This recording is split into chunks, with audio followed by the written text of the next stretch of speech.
सत नमस्कार। मैं हूँ बिंदु खुराना, वास्तु एक्सपर्ट, और आज आप सभी का स्वागत करती हूँ। Happiness is where you feel home. आपका घर ही आपकी खुशियों का कारण है।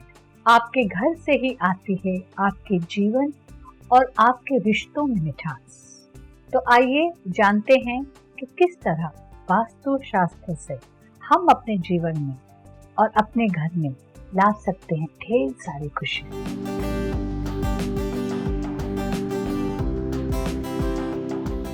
Rules for good relationship. अगर हम चाहते हैं कि हम अपने व्यवहार अच्छे रिलेशन सबके साथ बनाए रहें, मैं आपको 9 पॉइंट्स दे रही हूँ जिससे आप रिलेशंस को इम्प्रूव कर सकते हो अपने फैमिली मेंबर्स। सबसे पहले ध्यान रखें आई कांटेक्ट। कभी भी किसी के साथ बात करते वक्त, चाहे वो हस्बैंड वाइफ है या अपने बच्चे के साथ बात कर रहे हो, आई कांटेक्ट मेंटेन करें। जब हम किसी से बात कर रहे हैं और हम कहीं और देख रहे हैं तो अगला पर्सन कभी भी इंटरेस्टेड नहीं होता। वो सोचता है कि आप कहीं कुछ और सोच रहे हैं।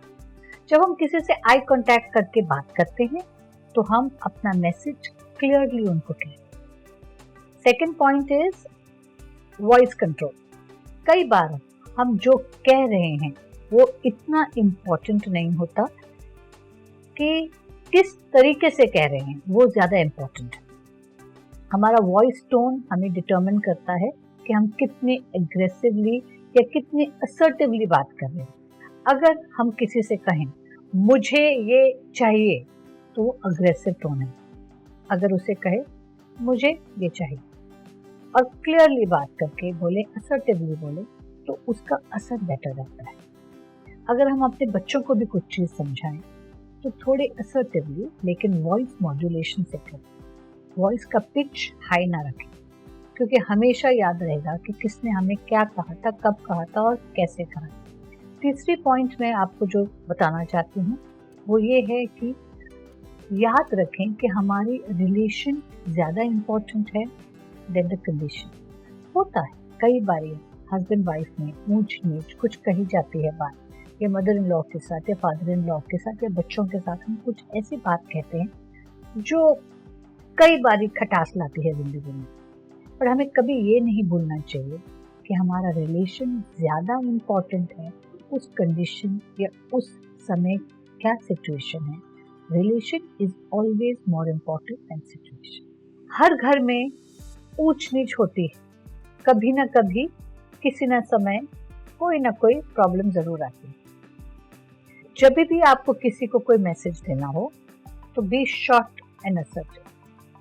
आजकल किसी को लंबे भाषण नहीं पसंद, तो जो भी आप कहना चाहते हो clearly, simply, short and sweet में बोलो। कभी भी कोई डिसीजन लेने से पहले दोनों साइड की व्यू पॉइंट सुन के ही आप जजमेंट लो। हम एक बार एक साइड सुन के सडनली रिस्पॉन्स बहुत लाउड दे देते हैं, बट हो सकता है वो सच्चाई ना हो।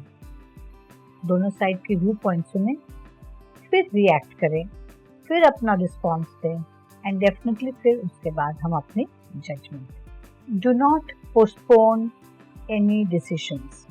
कई बार हम कहते हैं कि जब भी प्रॉब्लम हो अभी शांत हो जाए, कल देखेंगे, परसों देखेंगे, बाद में देखेंगे, बट एक्चुअली वो रिजल्ट सही नहीं होता। कभी भी कोई भी इशू हो उसी वक्त उसे डील करें, थोड़ा काम डाउन करें and take it at that day. Don't wait कि कल या परसों या हफ्ता या 10 दिन बाद करें, क्योंकि जब वो वापस वो प्रॉब्लम आती है तो वो रिपीट होके मल्टीप्लाई होके आते हैं। तो डोंट पोस्टपोन एनी डिसीजंस। आपकी जो भी प्रॉब्लम्स है उसे उसी वक्त सुलझा लें। Communication is the best remedy.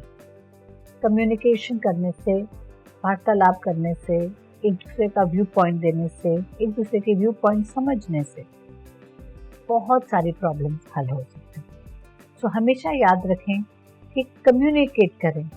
अगर आर्ग्यूमेंट भी होती है कोई बात नहीं, लेकिन चुप रहने से, एक दूसरे से बात नहीं करने से प्रॉब्लम आपकी बहुत लंबी तक जाती है। इसीलिए जो भी प्रॉब्लम है कम्युनिकेट करके उसका हल निकालें। Last and not the least, the most important, forgive and forget.